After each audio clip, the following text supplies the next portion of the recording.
Alright guys, welcome to a very strangely lit um, beer review. I've got a lamp right in my face and just thought I'd have a little bit of change of scenery. And I'm looking at another beer from Mikkeller, and this is the Double Sour Cherry Organic Berliner, clocking in at 4.8% ABV, and this is brewed with cherries. What a surprise. And I've got to say, I absolutely adore that artwork on this can. There we go, you can somewhat see it.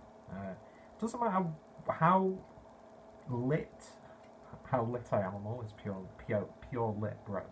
But it doesn't matter how like staged or lit my videos are, I never can actually really show off the artwork properly, so it never does it any justice. But yeah, it's got, for some reason, that to me has got like a proper 70s German vibe about it in terms of its presentation and colour scheme.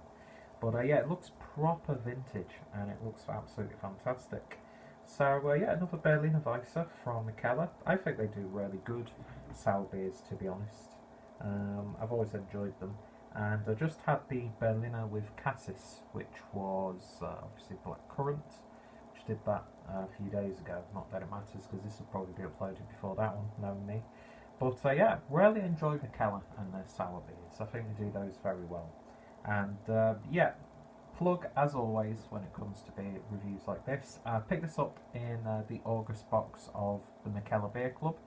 If you're interested, by either the Beer Club or Beer Mailbox, then I'll put my referral link down below so you can check them out for yourself.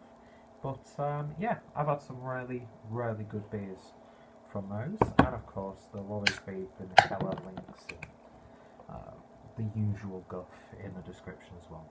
So anyway, let's get the beer poured and see what we get. And that's pouring really nicely. I think this is pretty much like a staple of Mikkeller now, due to the fact that there were people complaining that this was in the August Beer Club box, but because I've never had it before, I'm not too upset, and the rest of the beer's been really good. Minus a couple of the Mikkeller San Diego IPAs are in there, which really didn't hit those heights I was expecting them to. And I think I've mentioned that in every beer review, aside from those from this box, so I do apologise if I'm repeating myself. But beer in a glass and holding out to light, that reminds me of, and this is, I'm sure this sort of thing happened in other parts of the world, but I remember in the UK, I think it was like more towards like the 70s and 80s, but it was still happening in the 90s, when you get a guy going round from street to street with different sort of like sodas, like obviously like a cheaper cola, then you've got like cherryade, lemonade, orangeade, that sort of thing. This like reminds me of a really nice cherryade in terms of the appearance. Nice and hazy. When you hold it directly in front of a lamp, like I am, it is so vibrant and intense. It looks beautiful, but it looks considerably darker on camera. Not sure how that's improved it, but yeah, a lovely looking beer, lovely bright, vibrant reddish hues. So let's see what we get on the nose. Oh, and the head is slightly off-white, about one finger's worth. And you get that musky, like overbrewed herbal tea character that you get, well I find anyway, from Berliner Weisses specifically. Big yeasty profile, it's got that sort of like sourdough starter character. And then it's softened really nicely by a nice presence of cherry, as opposed to being like in your face. It's more musky than I'd say sour on the nose, but it does have that little tang, and I'm sure I've done something to my phone because it's actually absolutely killing me. But yeah, lovely gentle sweetness, not too much. It's the subtlety, and it's really well rounded on the nose. So let's see what we get on the taste. So cheers.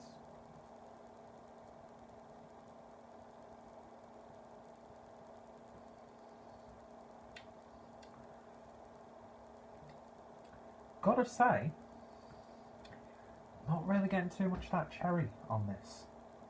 There's like a hit of it on the intake, and it just amplifies that initial sourness.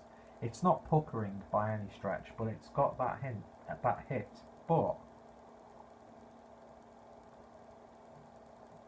aside from like just a generic sweetness, which does work in the beer's favour, by the way, you're not really getting too much of that cherry.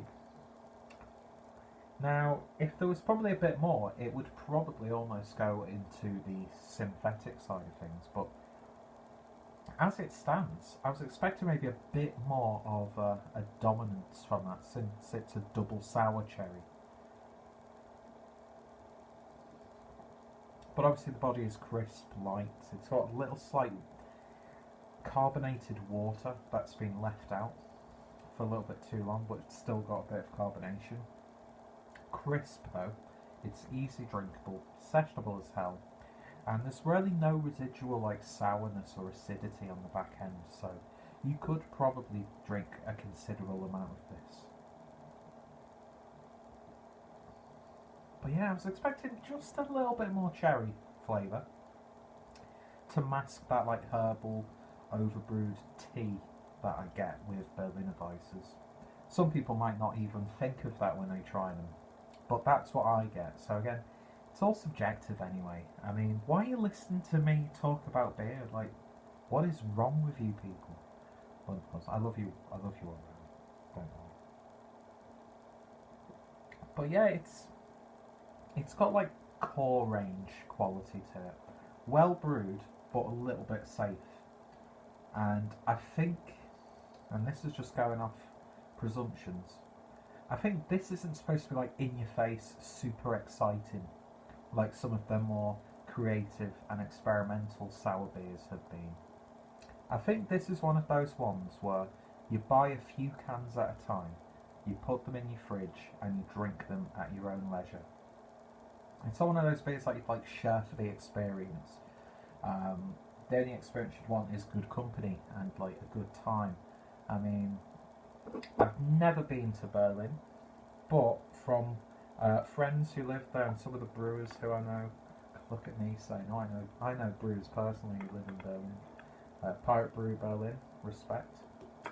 And yeah, they're always posting like these photos of like these like cool hangout spots where it's just like a field. I can't remember what it's called, but there's like this old airport where like you can like go on, you can ride your bike around it, and then in the middle there's grass, you can just chill, you can have barbecues, that sort of thing. This is one of those sorts of beers, and obviously because it's Berliner Weiss, I'm going to Germany. But you know, even in like the middle of like a place like Copenhagen, about 7 o'clock in the evening, it's like coming towards the end of summer, and you just sat there, cool vibes, great people, sat on like a rooftop overlooking the city. Peter's overly romanticising beer again. This is a great review, 10 out of 10. I should be being paid to do this, obviously. But yeah, it's one of those sorts of beers. So it works in that way. But for every... you drink this beer and there are so many beers that taste like it, if that makes sense. But again, not in too much of a negative, because there's really nothing wrong with the beer at all. It's just, I want a bit more cherry character. I want it to be a little bit more exciting. But it's very solidly brewed, wonderfully executed. And in terms of a rating, I could definitely give this one, you know, a 7.5 out of 10.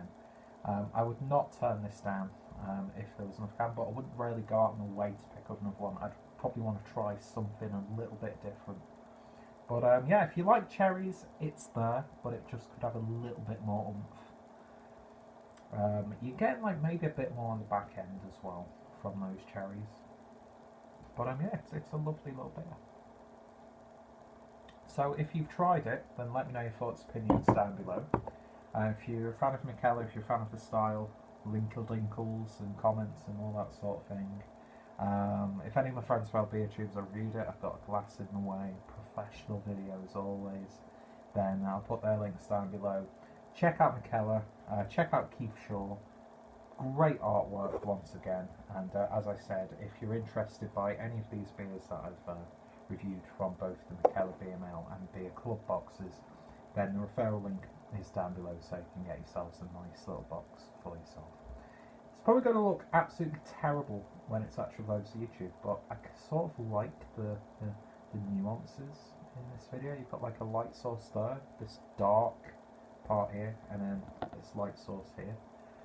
So with some actual colour correction and a proper camera, then this could actually look like a good video. But then again, it's got me in front of the camera, so is it really going to be a quality video that people would like to watch? I don't know. But yeah, anyway, so check out Mikkeller, check out my Mikkeller playlist, check out my Salvia playlist. I keep promoting these playlists, but I always seem to forget to put them in the comments and the description, so there'll be information down below. And yeah, thank you for watching, and hopefully you'll join me next time for another review. Anyway, you've been an absolutely wonderful audience, and I've been a complete and utter moron, as per usual. Cheers. Turn it off.